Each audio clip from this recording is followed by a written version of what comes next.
하지 않는 이 꿈보다 빛나는 It's better, better, better than go. 나 오늘 하루를 라라라라라 라라라라라. Halo semuanya, Assalamualaikum warahmatullahi wabarakatuh. Shalom semuanya.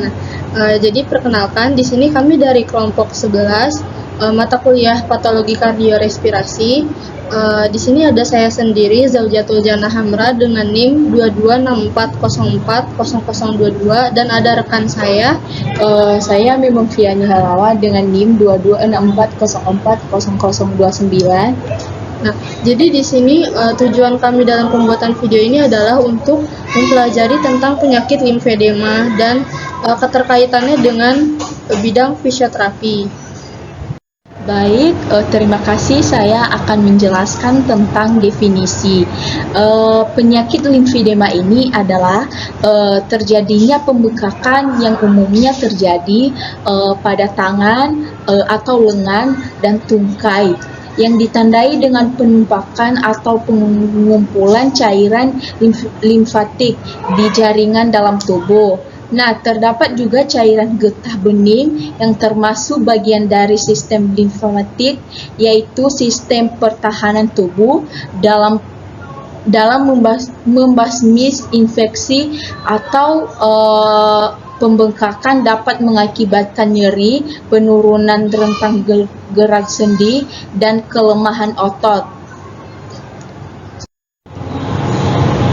Baik, saya akan menjelaskan mengenai gambar ini.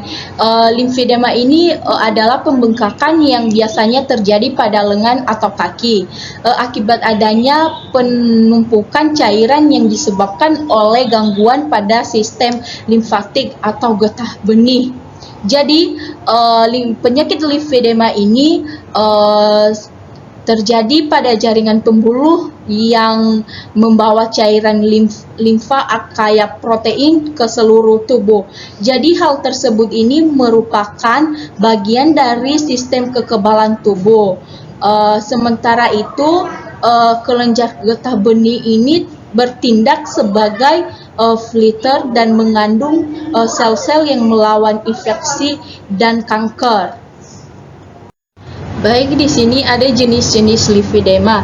Limfedema primer. Limfedema primer terjadi sejak lahir atau pengaruh genetik. Limfedema primer berarti adanya masalah pada perkembangan sistem limfatik seseorang, fungsinya atau keduanya. Aliran getah benih yang khas melalui sistem limfatik tersumbat menyebabkan pembengkakan pada jaringan lunak di bawah kulit. Pembengkakan sering terlihat pada anggota tubuh bagian bawah, meskipun area tubuh lainnya mungkin juga terkena dampaknya.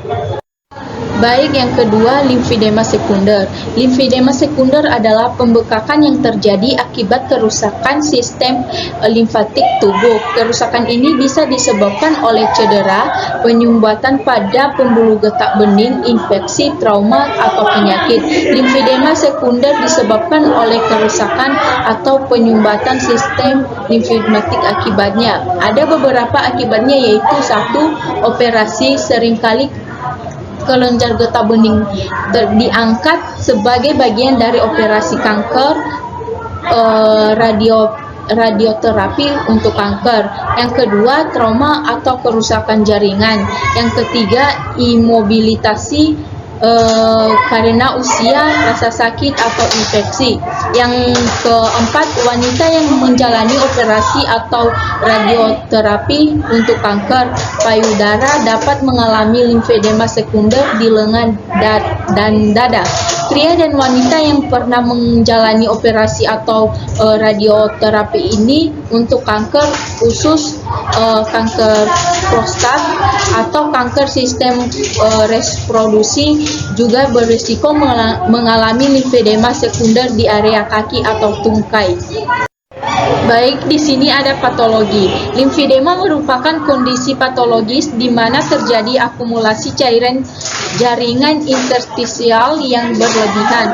Akumulasi ini terjadi akibat terganggunya drainase limfe oleh penyebab kongenital atau penyebab yang didapat. Meskipun umumnya limfedema mengenai ekstremitas atau efeknya dapat terjadi juga pada region lain seperti kepala dan leher. Limfedema sekunder umumnya terjadi setelah prosedur pembedahan, trauma, inflamasi atau karena neoplasma. Baik, jadi di sini kami menemukan kasus seseorang perempuan berusia 35 tahun berprofesi sebagai guru yang mengalami limfedema semenjak usia 13 tahun. Narasumber mengalami displasia panggul kongenital dan digips sejak usia anak. Beliau mengalami gravida 2, para 2, dan abortus 0. Narasumber mengalami 3 episode selulitis pada tungkai kiri. Dan untuk perawatan limfedema sebelumnya, narasumber menjalani terapi diuretik dan kompresi. Dan saat ini narasumber dinyatakan limfedema stadium 3 pada bagian kiri, lebih berat kondisinya. Limfedema memburuk pada kehamilan kedua. Narasumber menjalani program penurunan berat badan yang melibatkan diet dan latihan.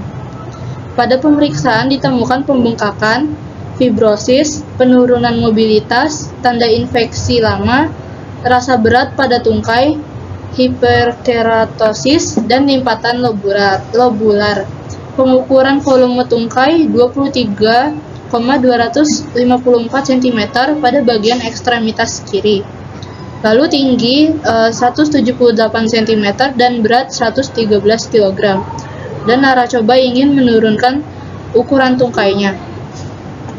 Di sini ada tanda dan gejala klinis. 1. Terjadinya pembekakan tungkai. 2. Penurunan mobilitas. 3. Keterbatasan lingkup gerak sendi. 4. Penebalan penggerasan pada kulit, fibrosis. 5. Timbulnya rasa nyeri pada area yang berbengkak. Baik, jadi di sini selanjutnya ada problematik fisioterapi dan kode ICF-nya. Problematik fisioterapi itu maksudnya itu penyakit yang bisa diatasi oleh fisioterapi. Yang pertama itu di sini ada penurunan fungsi limfatik atau penyakit limfedema, yaitu kode ICF-nya B4352, dan pembengkakan yaitu sama juga kodenya B4352. Lalu yang ketiga penurunan mobilitas, yaitu kodenya B7208. Lalu keterbatasan lingkup gerak sendi, kodenya itu B7809. Lalu penebalan atau pengerasan pada lapisan kulit atau fibrosis, itu kodenya S8104. Lalu yang terakhir itu nyeri pada tungkai yang mengalami pembengkakan, kodenya itu B28015. Di sini berikutnya ada dampak atau efek samping penanganan terhadap kondisi pasien. Nah, jadi karena sebelumnya pasien itu melakukan tindakan terapi melalui diuretik, jadi di sini kami menampilkan efek samping dari diuretik, yaitu pertama pasien akan merasa pusing, sakit kepala, mulut menjadi terasa kering, kram pada perut, diare, peningkatan kadar gula darah atau hiperglikemia, lalu ketidakseimbangan elektrolit termasuk natrium, kalium, dan magnesium dalam tubuh. Nah, selain terapi diuretik, pasien juga melakukan terapi kompresi. Efek sampingnya yaitu pertama berupa iritasi pada kulit. Karena kulit itu kan dia seharusnya tidak terbuka dan bisa bernafas dengan lega. Tapi dengan adanya kompresi ini, kulit tuh jadi merasa sesak, jadi tidak terbuka gitu istilahnya. Lalu yang kedua itu ketidaknyamanan dan rasa sakit. Lalu yang ketiga infeksi bakteri atau jamur. Lalu pembengkakan pada area kaki bagian bawah dan jari kaki. Lalu yang terakhir kerusakan jaringan lunak. Baik, yang berikutnya itu ada regenerasi. Regenerasi pada limfatik setelah transfer jaringan terjadi melalui pertumbuhan pembuluh limfatik ke dalam dan penyambungan kembali secara spontan dari limfatik yang ada. Proses ini terkait secara temporal dan spasial dengan ekspresi dari VAGFC yang berperan sebagai mendorong pertumbuhan pembuluh limfatik atau limfaniogenesis. dan infiltrasi makrofag. Yang terakhir yaitu transfer jaringan dapat digunakan untuk memotong sistem limfatik yang rusak dan mempercepat regenerasi limfatik.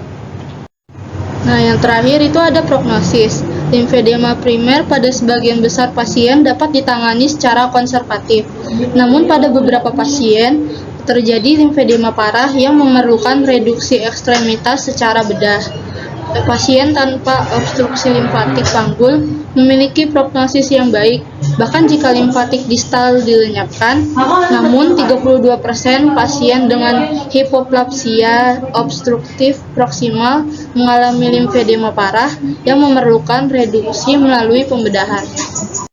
Baik, itu saja yang bisa kami sampaikan, penjelasan dan presentasi dari kami. Kurang lebihnya mohon maaf apabila terdapat kesalahan dalam penyampaian materi. Terima kasih.